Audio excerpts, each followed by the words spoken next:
Brought to you by Agilus Diagnostics.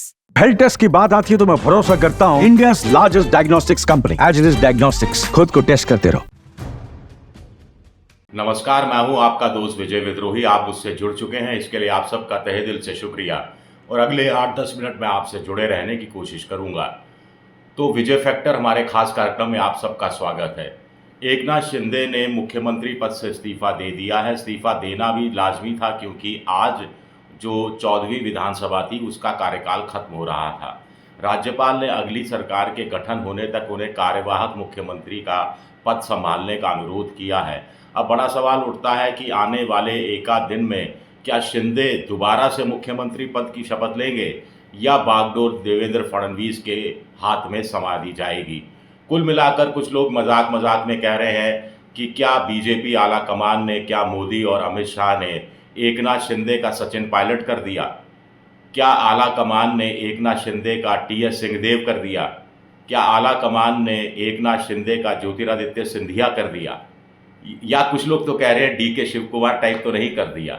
ये सवाल इसलिए उठ रहे हैं क्योंकि टाइम्स ऑफ इंडिया में आज एक खबर छपी है जिसके अनुसार शिवसेना एकनाथ शिंदे के पार्टी के सूत्रों का कहना है कि अमित शाह जेपी नड्डा के साथ जब बैठकों का दौर चल रहा था, चुनाव से पहले सीटें फाइनल हो रही थी, तब आश्वासन दिया था कि चुनाव एकनाथ शिंदे के नेतृत्व में लड़ा जाएगा और एकनाथ शिंदे ही फिर से मुख्यमंत्री बनेंगे। ठीक उसी तरह जैसे नीतीश कुमार कम वोट हासिल करने के बावजूद, कम सीटें हासिल करने के बावजूद बीजेपी हो या आरजेडी उनको मुख्यमंत्री बनाती रही है। लेकिन अफसोस महाराष्ट्र के नीतीश कुमार शायद नहीं बन पाएंगे एकनाथ शिंदे। क्या वाकई में ऐसा होगा? एकनाथ शिंदे भी हिचकिचा रहे थे, मुख्यमंत्री पद छोड़ना नहीं चाह रहे थे। स्वाभाविक है कि अगर उन्हें ही मुख्यमंत्री बनाया जाना होता तो आज ही मुख्यमंत्री बना देते।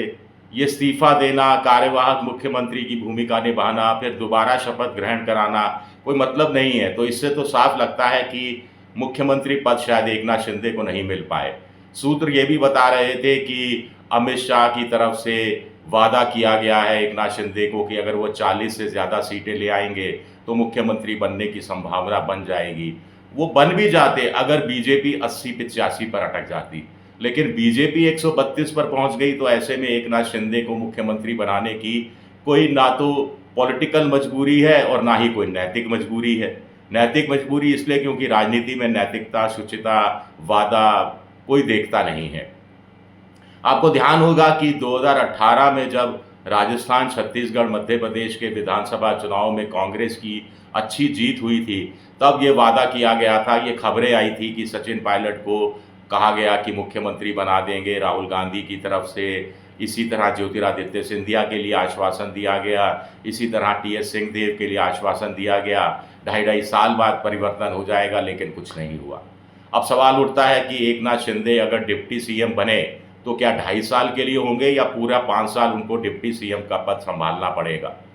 वो हिचकिचा रहे थे, अड़ गए थे कि मुख्यमंत्री पद नहीं छोड़ेंगे, क्योंकि उनका कहना था कि शिवराज सिंह चौहान की तर्ज पर लाडली बहना योजना वो लेकर आए। लाडली बहना योजना का विस्तार प्रचार लाडली बहना योजना के रूप में महाराष्ट्र में उन्होंने किया, इसीलिए उनको श्रेय जाता है कि महायुति को दोबारा सत्ता में लाए। उनका वोट ट्रांसफ़र भी हुआ, उनको लगा कि बीजेपी मुख्यमंत्री बना देगी, तो बीजेपी के उम्मीदवारों को भी उन्होंने अपना वोट ट्रांसफ़र किया, खास तौर से मराठा इलाके में जहां महेश झरांगे पाटिल के कारण बीजेपी से मराठे नाराज़ बताए जा रहे थे।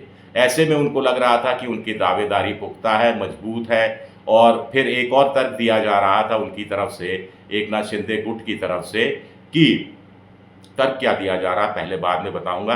पहले बीजेपी के सूत्रों का कहना है कि अमित शाह ने साफ तौर पर यह कह दिया था एकनाथ शिंदे से कि आपके नेतृत्व में चुनाव लड़े जाएगा, लेकिन जब चुनाव के नतीजे आएंगे तो बीजेपी का पार्लियामेंट्री बोर्ड एकनाथ शिंदे और अजीत पवार के साथ बैठकर विचार विमर्श करेगा, संवाद स्थापित करेगा और फिर सर्वसम्मति से किसी को मुख्यमंत्री बनाया जाएगा। यानी अमित शाह की नज़र में एकनाथ शिंदे 100% वाले मुख्यमंत्री नहीं थे, वो सीटों के ऊपर निर्भर करता था। अब सीटें ही ऐसी उल्टी आई कि क्या कर सकते हैं एकनाथ शिंदे। दूसरा ये भी कहा जा रहा है कि अमित शाह ने हालिया कुछ रैलियों में साफ कर दिया था कि हमने बहुत कुर्बानियाँ दी हैं, अब दूसरों को कुर्बानी देने का वक्त है। यानी देवेंद्र फडणवीस चीफ मिनिस्टर थे, लेकिन डिप्टी चीफ मिनिस्टर चुपचाप बन गए। तो अब कहने का मतलब संकेतों में, राजनीतिक संकेतों में यही था कि अब कुर्बानी एकनाथ शिंदे को देनी पड़ेगी। संघ देवेंद्र फडणवीस का नाम आगे बढ़ा रहा था और मोदी ने भी बहुत पहले एक बार यही इशारा किया था कि दिल्ली में नरेंद्र हैं और महाराष्ट्र में देवेंद्र हैं। लेकिन एकनाथ शिंदे के तर्क भी मजबूत थे।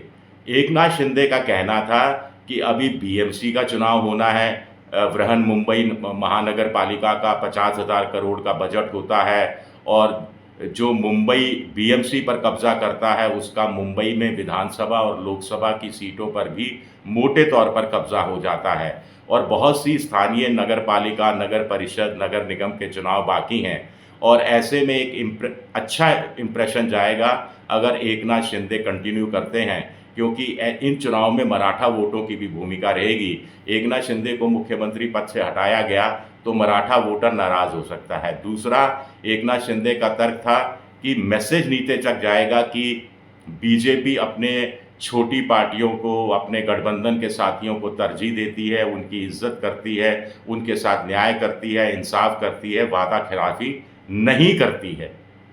तो इस उम्मीद में तो खरे नहीं उतरी बीजेपी एकनाथ शिंदे जैसी उम्मीद कर रहे थे। लेकिन एकनाथ शिंदे का आगे ये भी कहना था कि जरांगे पाटिल फिर मराठों का आरक्षण के लिए आंदोलन करेंगे। देवेंद्र फडणवीस से उनकी बिल्कुल नहीं बनती है, 36 का आंकड़ा है और गृह मंत्री रहते हुए देवेंद्र फडणवीस ने ही जरांगे के जो अनशन चल रहा था वहाँ लाठियाँ बरसाई थी तो मराठे बड़े नाराज़ हो गए थे। ऐसे में अगर एक मराठा मुख्यमंत्री यानी एकनाथ शिंदे मुख्यमंत्री के रूप में कंटिन्यू करते हैं तो वो मराठों का आंदोलन भी ढंग से संभाल पाएंगे। लेकिन वही सीटों का गणित। अब शुरुआत हमने की थी क्या एकनाथ शिंदे महाराष्ट्र के सचिन पायलट हो गए, तो सचिन पायलट को 2018 में वादा किया था, नहीं बन पाए। 2023 में सरकार बदल गई। अब ज़रूर कहा जा रहा है कि सचिन पायलट के लिए कि गोविंद सिंह डोटासरा जो प्रदेश अध्यक्ष का कार्यकाल जैसे ही खत्म होगा उसके बाद सचिन पायलट को राजस्थान कांग्रेस का प्रदेश अध्यक्ष बनाया जाएगा। उन्हीं की अगुवाई में 2028 का विधानसभा चुनाव लड़ा जाएगा और कांग्रेस जीती, जो हर 5 साल बाद का नियम है बदलने का सत्ता, तो सचिन पायलट मुख्यमंत्री होंगे। तो सचिन पायलट का 10 साल का वनवास शायद 2028 में पूरा हो जाए। तो एकनाथ शिंदे को भी अगले 10 साल तक इंतज़ार करना पड़ेगा या 2.5 साल बाद हो जाएगा। एक और बात है कि उप मुख्यमंत्री पहले कहा जा रहा था कि एकनाथ शिंदे बनना नहीं चाहते, अब क्या वो वाकई में बनना चाहते हैं, उनको लग रहा है। फिर कहा जा रहा था कि एकनाथ शिंदे अपने बेटे श्रीकांत शिंदे को उप मुख्यमंत्री बनाना चाहते हैं। मुझे लगा कि शायद ये बात ज़्यादा आला कमान बीजेपी का पसंद नहीं करे, परिवारवाद की राजनीति को बढ़ावा देने का। फिर कहा गया कि एकनाथ शिंदे अपने किसी खास विधायक को डिप्टी सीएम बना देंगे, लेकिन ऐसा लगता नहीं कि खास विधायक को डिप्टी सीएम बना दिया, खुद मंत्री भी नहीं बनेंगे। जब जो डिप्टी सीएम नहीं बनेगा वो फिर मंत्री पद लेकर क्या करेगा, और उससे अच्छा मैसेज भी नहीं जाता। खैर, देखना दिलचस्प होगा कि आगे क्या कदम उठाती है आला कमान और एकनाथ शिंदे को मनाने में किस हद तक वो कामयाब होती है और राजनीति क्या मोड़ लेती है। शुक्रिया मेरा वीडियो देखने के लिए, बहुत बहुत शुक्रिया। पसंद आए तो लाइक कीजिए, सब्सक्राइब कीजिए, शेयर कीजिए। शुक्रिया।